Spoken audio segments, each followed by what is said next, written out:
Hello, I'm Robin Wilson of Gin Blossoms, and you are listening to my weekly mixtape with Brian Colbert. Rock away.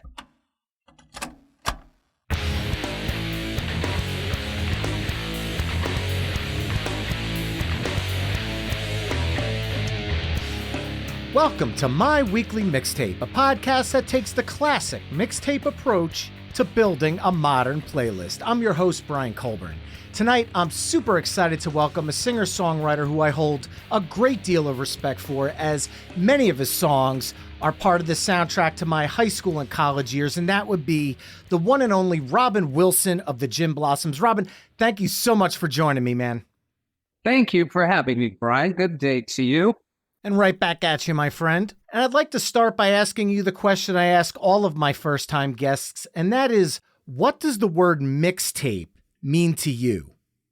Well, for me, literally, it means a tape, a cassette tape that I would put into the tape deck and then record individual songs from my record collection. And I always took it as a sort of art form and wanted the songs to flow really well from one to the next or retain some sort of sonic theme, you know, like all guitar bands or all metal or just, songs that I would listen to a song and then I would think, oh, it'd be great right after this. And I would pull something else out of my record collection. And then, of course, I would always give my mixtapes like a really pretentious name, like the dawning of time or whatever, I'd give some silly, pretentious, poetic name to my mixtapes. And then, of course, if you were trying to impress a girl, you would make a mixtape for her, songs you kind of wanted this new girl that you were trying to impress, what songs you wanted her to hear and to think of you when she hears them. So, I have a long history with the mixtape. And now, of course, we do it on our phones and there's no tape anymore, but it holds a special place in my heart. And then also, in addition to that, a few years ago, I went to see the New Kids on the Block mixtape tour. Yes. And that was very cool, where the New Kids were performing with Rick Astley, En Vogue, and Salt and Pepper. And it was a great, great time, a really fun concert. So, mixtape, go back to the 80s and actually make a tape of various songs, various artists, and put them on a cassette. Well, to start talking about the Gin Blossoms, I am going to start in the 80s because I want to talk about your debut album, Dusted, which was released on an indie label, both on LP and cassette in 1989. 4 of the songs from that album would become future staples on the band's major label debut, 1992's New Miserable Experience, with those tracks being Hey Jealousy, Found Out About You, Cajun Song, and the album opener, in both instances, Lost Horizons. Can you talk about the evolution that those songs took from the indie label renditions to the versions that most people recognize as heard on New Miserable Experience? Sure. Well, the biggest difference is the tempo. We had no discipline when we recorded Dusted. We were doing it for a very small budget. We didn't have a lot of time. And so we just kind of stormed through the songs, more or less playing them live. And then, of course, when the record came out, we were all like, God, everything sounds so fast. Why didn't we think to slow everything down a little bit? So by the time we actually got around to recording New Miserable Experience a few years later, we had a bit more discipline, and we learned to experiment with the tempos to see what was the best vibe. And aside from the tempos, the only other thing that really would have changed is that we changed the bridge on Lost Horizons. There had been an earlier version of that song that Doug had done. Doug was our founding guitar player and songwriter. He had that song for a few years before he formed Gin Blossoms, and they had a slightly different version of the bridge. And when we were recording New Miserable Experience, we decided to experiment with the original format of the bridge, and it worked out really well. So that's what you ended up hearing on the on the record, but we had never played it live with exactly that arrangement until we made New Miserable Experience, and then we had to sort of relearn the song, so we were doing the same arrangement as on the record. So mostly I would say the big difference between those two records is our discipline and our tempos. Well, the original 92 release of New Miserable Experience features an Arizona-themed artwork. But after Hey Jealousy took off and the label re-released the album in 93, it features the artwork that most folks are familiar with today. And that was something you personally took artistic control over. Am I not mistaken? No, you are correct. We really didn't like the first version of the album cover. We were really upset about it. And, we had given them a few ideas for what we wanted. And, they didn't really want to spend a lot of money. So they kind of slapped something together. We thought it was terrible. And I remember getting into something of an argument with our product manager at the label and explained to her that we hate the cover. We don't want this cover. And she kept trying to say, well, you really don't understand marketing and you need to see this from our point of view. And it was really, really an insulting conversation. And I remember saying to her, are you telling me that we've worked our whole lives to make this record and it's going to come out with a cover that we all hate and there's nothing we can do about it? And she just said, well, you really don't understand marketing. And I was so pissed off, because I'd been a lifelong fan of rock music. I had been drawing album covers since I was a little kid. I had experience in record retail. I worked at 3 different record stores through the 1980s.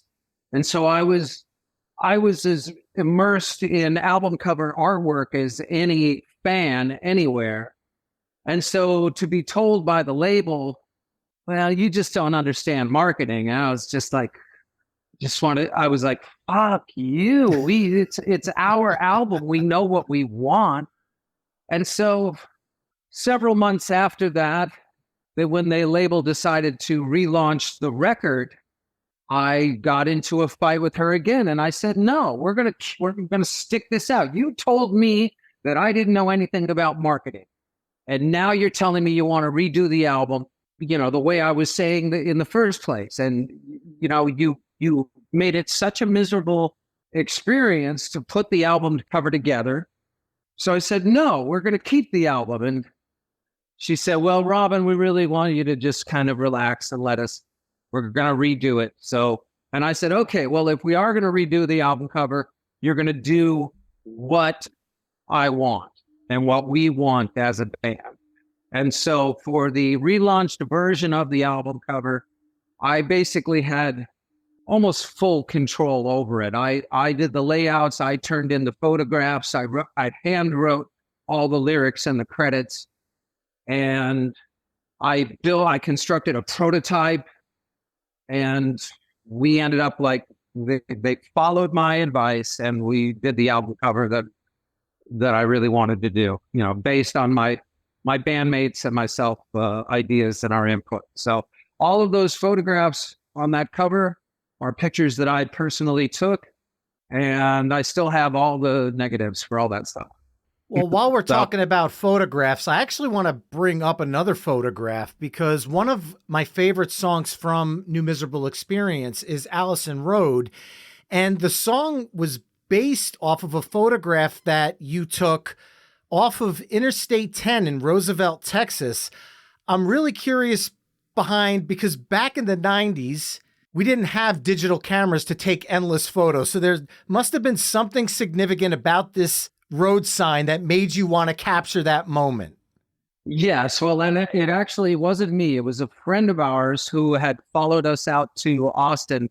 We were performing at South by Southwest, and a couple carloads full of our friends followed us out there. And in one of those cars was a guy who had a sister named Allison. And when they passed this street sign that said Allison Road, my friend took a photograph of the street sign. And again, you're right, this wasn't digital cameras. So it was some weeks later that the photos got developed. And for whatever reason, the hard copy of the photograph of the Allison Road street sign, somehow it ended up in my apartment. And I remember stumbling across this photograph and seeing the sign. It said, "Exit here, Allison Road." And immediately in my head, I started like singing the chorus to the song. Like the song hit me immediately. And I kind of knew from that moment, like what the song was, what the lyrical structure should be, what the melody was.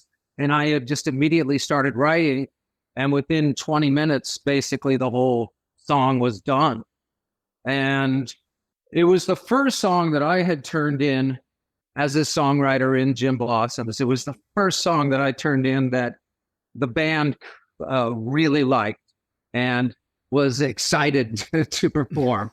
Up to that point, the songs of mine we were doing, they were just kind of throwing me a bone. But, you know, especially Doug did really didn't like playing my songs. And I had joined the band as the least experienced member. Gin Blossoms was my first real band. I had only ever done like jam sessions and open mic nights and things like that. So they looked at me as like a junior member, and they really didn't want to do my songs. But when I turned in Allison Road, it became clear to everyone that I had the potential to write hits as well. And it was the first time I really got any respect as a songwriter in the band. And, you know, everyone around us, from our close friends and other groups to my younger brother, when they heard the song, they were all like, "Wow, Robin can write too. Go figure." And so as a songwriter, you know, it was a great accomplishment. It was a coming of age moment for me. There was a review that came out once that said that Allison Road was the best Tom Petty song that Tom Petty never wrote. I was always so proud of that. And then a couple of years back, we actually had an event in our hometown of Tempe where they renamed a street in our hometown. They renamed it Allison Road. And we received that honor. And now I've got one of the street signs hanging up in my kitchen in New York.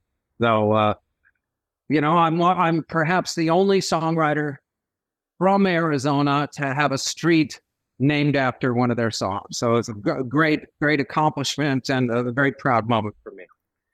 Well, I want to touch on that Arizona music scene for a moment, because one of my favorite aspects of the Gin Blossoms music is the band's ability to weave different styles and influences into tracks across your albums. And I'll use the earlier mentioned Cajun song to the country-leaning Cheatin at the end of New Miserable Experience, as well as the Americana Memphis Time, both of which, those last two songs, saw significant airplay on my country radio show on 90.3 WMSC in the mid to late 90s. Cool. Were those influences that were woven through the tracks a nod to the eclectic music scene in Tempe, Arizona, where the band had their beginnings?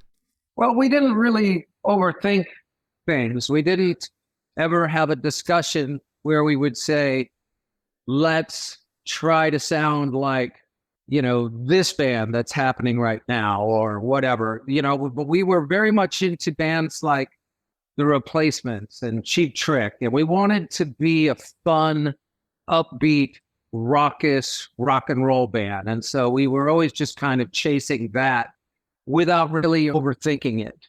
There was a moment where Doug and I had a conversation about what should be our first single. And I remember saying to Doug, we should write like a rock and roll song, like a Cheap Trick song. And Doug took that bit of information and came up with the riff and the first bit of lyrics for Hold Me Down. And then he gave that to me, and I helped him finish the song, came up with the intro and the bridge, and finished the lyrics. Doug had written about half of the lyrics, maybe a little more than half of the lyrics, but it was up to me to write a couple of verses and help him figure out, like how the melody landed over the chords. But that was one of the few times where, the only time I can think of where we specifically referenced another band when we were writing a song. And that was my saying to Doug, we should write something like a Cheap Trick song, something kind of upbeat and fast, and in my head, I was thinking like On Top of the World or Surrender or He's a Whore, those kind of Cheap Trick songs. And what Doug and I ended up writing was Hold Me Down, which has a much darker tone than a typical Cheap Trick song. But that was a really proud moment for me. And to this day, I really enjoy performing Hold Me Down. In the 90s, people talk about the Seattle music scene for grunge. They talk about the Orange County music scene for ska punk music. But Tempe, Arizona had a sound of its own with groups like the Gin Blossoms, the Meat Puppets, and the Refreshments. Could you talk about the music scene that was happening in Arizona in the 90s and how significant it was? Well, sure. Well, all of us, for the most part, were starting our bands back in the 80s. So we were more a product of that time than anything else. And I mentioned the Replacements, but there were also groups like, say, The Church and REM that were guitar-based rock bands, very melodic. And I always felt that we were a lot like The Church. I think they had a really big influence on Doug and our bass player, Bill. And we were really, we were looking at bands like, specifically like REM and the Replacements and wanting to emulate what those groups had done.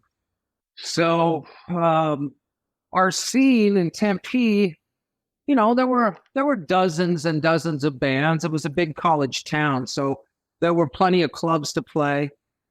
And musically, it was just sort of independent of what was happening in other scenes. At the time, the big music scenes were Minneapolis, Austin, Texas, Seattle, Los Angeles.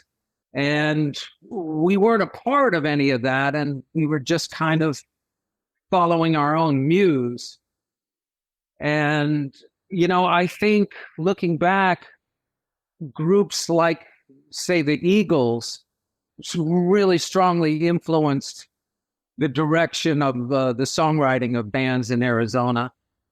But if you had asked us at the time, we were all really trying to be more like REM, Got it. Well, I am a huge sucker for cover songs, and one of my favorite tribute albums that came out in the 90s was the 1994 compilation Kiss My Ass, Classic KISS Regrooved, which featured both you and this summer's touring mates for you, Toad the Wet Sprocket, reworking songs from the KISS catalog, with Toad taking on Rock and Roll All Night and Gin Blossoms covering Christine 16. Did the band have complete artistic freedom to take that song where you wanted to go with it creatively, or was somebody from the KISS camp kind of involved in that entire process? Actually, they were encouraging us to do whatever we wanted. And I think that's why you got that amazing version of Rock and Roll All Night by Toad the Wet Sprocket, which is just so completely different than the original. With our take on Christine 16, we really didn't do anything all that different. We just wanted to do a spirited rendition of the song. And I was really the only big KISS fan in Gin Blossom. So if it hadn't have been for my enthusiasm, the band probably would have turned it down. Whoa. Because Jesse and Bill weren't particularly KISS fans. But for me, they were my first favorite band. That was the first concert I ever saw, was Cheap Trick and KISS in 1977. And they were a huge influence and inspiration to me. So when we were offered that, I flipped out and I was super excited. And my bandmates were like, well, what are we going to, what can we do? We really don't know their songs. And so I went through the catalog and picked a song that I felt like my bandmates could stomach and would be able to perform well, was sort of more in our wheelhouse. certainly Christine 16 is more of like a straight pop rock song than say something like God of Thunder. So, I purposely looked for something that I thought that they would enjoy playing. And so that's why we came up with Christine 16. And as I said, we didn't really try to reinvent it. We just set out to do a nice, competent version of it. So that was very exciting for me. I got to spend a day in the studio with Gene and Paul when we were mixing the song. And so I got to spend a whole day just hanging out with them and listening to them tell, stories. And I peppered them with every question I ever would have wanted to ask KISS. And, I got them to autograph my lunchbox and my best friend's copy of Love Gun, which to this day, my best friend has framed in his office. And, it was a big deal for me to get to hang out with KISS and to be in the studio with them as a peer, as someone that they had some respect for. And then it was just a few weeks after that we were asked to join them and perform with them on Letterman. And so you can find it on YouTube if you search for KISS Gin Blossoms. You can see our performance where basically I got to front KISS on Letterman. And this was literally my 6th grade dream come true. So, I hold that up as one of the great moments of our career. Well, this summer is the 30th anniversary of that KISS tribute, and you and Toad the Wet Sprocket are going to be on the road this summer together. Is there any chance you guys revisit these KISS songs in celebration? That's a great idea, but no, that ain't gonna happen. But we are learning an REM song. Oh, nice. So we're planning to perform together on an REM song, and then also we're probably going to learn a song by the Byrds, and we will hopefully be doing that as part of the encore on most nights on the tour. Fantastic. Yeah. Well, after the huge success of New Miserable Experience, the band is now tasked with writing the main song for Empire Records, which is a beloved movie for anybody that is around my age. It feels like it was one of our coming-of-age movies in the 90s. And as somebody who worked in a record store for as long as you did, I have to ask, did Empire Records get it right? In a lot of ways, yeah. It was exciting to be asked to be part of that movie because our bass player Bill, and I both worked together at Tower Records. Working at record stores was a big part of my youth and my 80s experience. My life in the 80s was like a John Hughes movie, and working at the record store was a big part of my identity.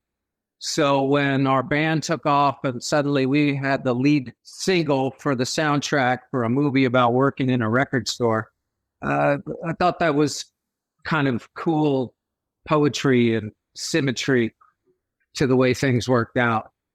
And honestly, working at Tower Records was a little more chaotic than the Empire Records movie. Of course, they have to take artistic license and dramatize things.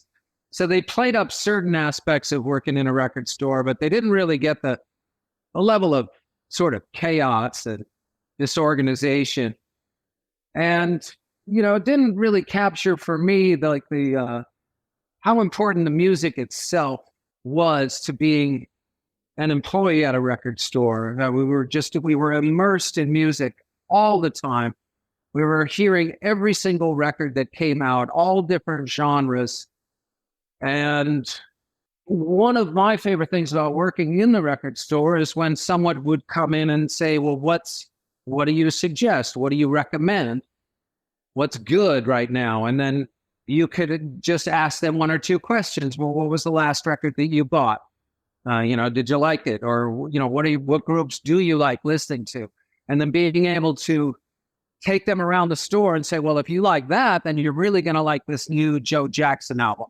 Or, if you like Skinny Puppy, then you're really going to like Ministry. or whatever, Sisters of Mercy, whatever it is. Recommending music to people was my favorite part of working at the record store, being surrounded by the music all of the time. And then because we knew all the reps from the record companies, we were constantly getting free concert tickets. So, you'd be working at the record store and then you'd go home and you'd listen to music all night, or you'd go to a concert. That's all we did, was listen to music, play records, make mixtapes. We was constantly seeing local bands and participating in open mic nights and, just dreaming about starting a band. And that was our obsession. All of my friends, that's all we wanted to do was play music and go to shows and hear the latest records. And that's all we did. And I think that's how you become a musician, or at least like a rock and roll musician, is you immerse yourself in it, and it feeds into your songwriting and performances. And I'm just so grateful that I ended up in the right band and that we all had the ability to write decent songs, because that's what it always comes down to, having good songs. So agree. And I'm not sure exactly what the last question was. I think I sort of just started rambling there, but no, I think you hit the nail on the head. And I liken when I worked in a record store, when I tell my kids about my experience, I basically explain to them, I was the human algorithm. We didn't have Apple Music or Spotify to tell us what other songs. Right. You had to rely on other people's opinions and other people's knowledge. And the people that worked in record stores cared enough about music that they wanted to give you the right opinion, because that kept you coming back. When you were writing Till I Hear It From You for Empire Records, were you given any context of how the song was going to be utilized in the movie? Because you and co-writers Jesse Valenzuela and Marshall Crenshaw came up with the perfect fit for the movie. I'm curious, did you write that in tandem as the movie was being made, or did you see the scene and say, here's our idea? No, we didn't write the song with anything specific in the movie in mind. Our goal was simply to write a good, catchy pop song. We weren't given any instructions other than go write a hit, go write something good. And so we really just set out to come up with a good song. And we knew that if it was a decent enough song, they'd be able to fit it in somehow into the album and into the movie. And we did know going in that it was going to be the main single from the soundtrack. So there was a good deal of pressure on us to make sure we delivered something really, really good. But that was pretty much our only instruction, was just go write something good. Well, between 1992 and 1995, the band lived on a roller coaster with many ups and downs, including the massive success of New Miserable Experience, to the soundtrack and the compilations like we talked about, to the tragic loss of Doug Hopkins, and that's referenced in the album title, to 1996's Congratulations, I'm Sorry. Is it true that the lead single from that album, Follow You Down, came together at the tail end of the recording sessions? Yes, it did. We were pretty much, we thought we were done with the record, but then the label came to us and said, you need to go write another hit single. And once again, they were very clear that it had to be a hit single. So it was a great deal of pressure on us because we knew the label was waiting for the record. They were waiting for one more song. And this was the first album we had made without our founding guitar player and songwriter, Doug Hopkins. So we were under a lot of pressure from ourselves to make sure we lived up to Doug's legacy and the quality of his music. Mm-hmm. So I look at the success of Follow You Down as perhaps our single greatest achievement, because you can never be under more pressure than that moment where you're following up a massively successful debut record with your second album, and then you add in the additional pressure of not having our founding songwriter, Doug Hopkins, to rely on. So now it was up to me and Jesse really to prove that we could write hits too. And I had already turned in a couple of songs that were hits, so I was fairly certain that we had it in us. But it was still a great deal of pressure to live up to. There was a huge backlash when we lost Doug, and especially back home in Tempe, people were really doubtful that we would be able to live up to Doug's legacy without him. And there was a lot of backlash and a lot of pressure. So it was a difficult time. It's hard to understate or overstate just how frightened we were, how terrifying it was to be in that position where we had to go write a hit. And then we turned in Follow You Down, and we knew that we had pulled it off, and the label was confident that we had pulled it off. And the song came out, and it went straight to the top of the charts. And it was a top 10 single, and we did it on Saturday Night Live. And it was a number one hit in a few different countries. Mm-hmm, mm-hmm. And I look at it as perhaps our single greatest accomplishment as a band under such intense pressure. I'm very, very proud of us for Follow You Down. Well, when I listen to Congratulations, I'm Sorry, the song Seventh Inning Stretch is simply the introduction to My Car for me.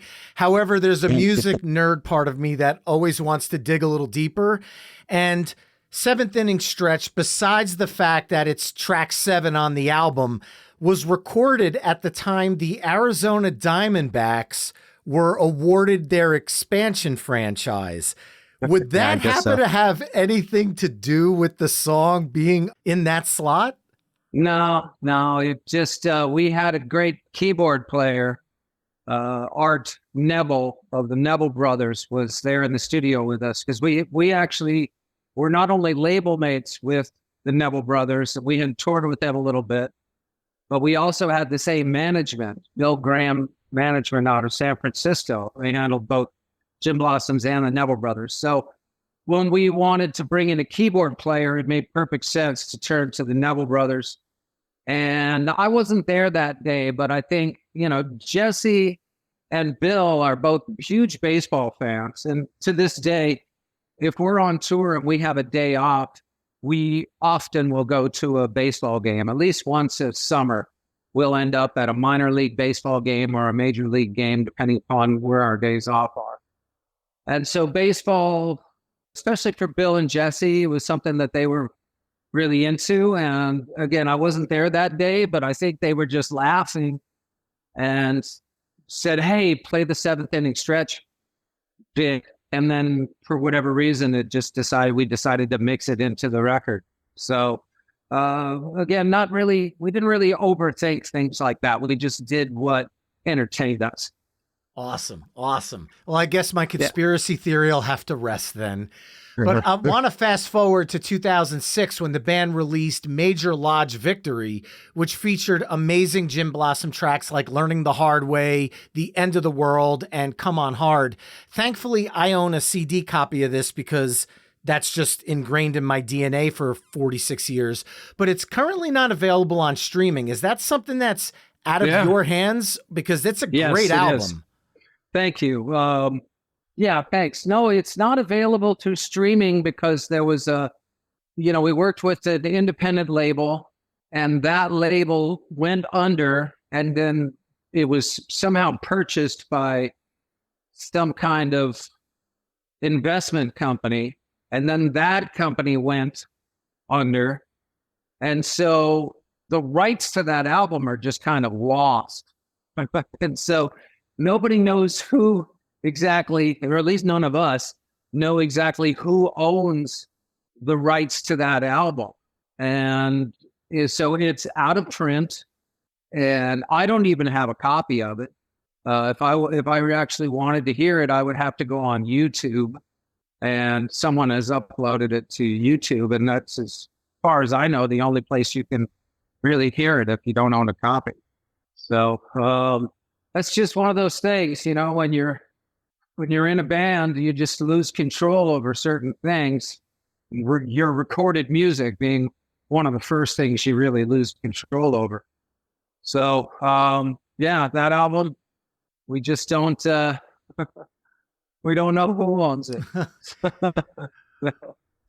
Well, thankfully, some of the songs from it live through the live sets, because as much as I love the classic 90s albums, I'm glad to see songs like Miss Disarray from 2010's No Chocolate Cake, as well as Break and Face the Dark from 2018's Mixed Reality, still living in the band's set lists, because as far as I'm concerned, across the decades, these are all vintage Gin Blossom songs.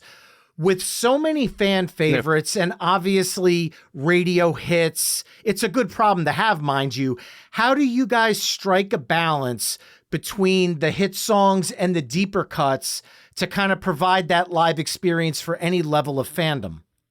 Well, I'm the one that puts together the set lists, and we usually will reinvent the set like once a year, but we kind of know what works well in what sections. Like there's no doubt that the best way to start our show is with Follow You Down. So, I kind of space out the hits. I don't want to lose people's interest. So we got to make sure we're doing a recognizable hit song, like at least every 3 tunes or so. And for there to not be any giant stretches of the show, like 6 songs where the fans aren't hearing something that we are certain they're familiar with. So you kind of space the things out, and then through 1 or 2 shows, you can kind of figure out what songs work really well next to each other. And it's better to lead, have the 5th song be this one, and then the 6th song kick it off in this other direction. So it's just a balancing act of trying to satisfy the fans and also just present a cohesive set that flows really well. And as you said, it needs to represent the entire history of the band, and it has to be packed full of the familiar hit songs that we get hired to play. So I think the set we have right now is one of the best that we've ever had in terms of its flow and its momentum and how it represents the different stages of our career. So I'm enjoying the set as it is right now very much. And people will be able to catch that set this summer when you're out on the road with Toad the Wet Sprocket. Is there going to be any new music in the set, or maybe some new music from the Gin Blossoms post tour on the horizon? I hope so. I've begun negotiations with my bandmates to come up with a plan for us to make another record. I've got songs in the can that I'm ready to show the band, and I would like to record. And Jesse is always writing. He's always got songs ready to go. He's a very prolific songwriter. So I think we have material. It's really a matter of finding the time and the motivation. We had a conversation about it, and one of our members, when I said, well, let's make a record, he's like, why? What is the point? We go through all the effort to make the record, and then 2 years later, we're not even really doing any of those songs. Maybe 1 or 2 of them. You make 12 or 14 song record, and maybe 2 of them will end up in the set, and the rest of it's just kind of forgotten. So that was the point that he was trying to make. And I combated that by saying, I just think that it's an important part of being a band is to, from time to time, create new music, regardless of its commercial potential or how many people are going to hear it, just for what it means to me to be in a band and to be a songwriter and, to have this legacy. It's important to me that we continue to make new music, even if it's something that nobody ever hears. So we'll figure it out. As I said, I've just begun pressuring my bandmates to come up with a plan. So I would like to hope that within the next few months, we'll actually have a timeline for when we are going to be recording. Well, Robin, this has been an absolute honor talking music with you tonight. Thank you so much for joining me on My Weekly Mixtape, man. No, thank you. Thank you for having me. This has been fun and very cathartic. Yeah. And to those listening, you can hear all the songs we talked about tonight in a playlist that's embedded over on the episode page at myweeklymixtape.com. There you can also hear the full catalog of My Weekly Mixtape episodes. And if you like what you're hearing on the show, you can help me out by either telling a friend, leaving the show a 5-star review wherever you're tuning in, or becoming a Patreon mixtaper at patreon.com/My Weekly Mixtape. There you can enjoy ad-free episodes of the show, become a future guest, chime in on future episode topics, and so much more. That's all for this week. Thanks again for listening, and until next time, enjoy the tunes.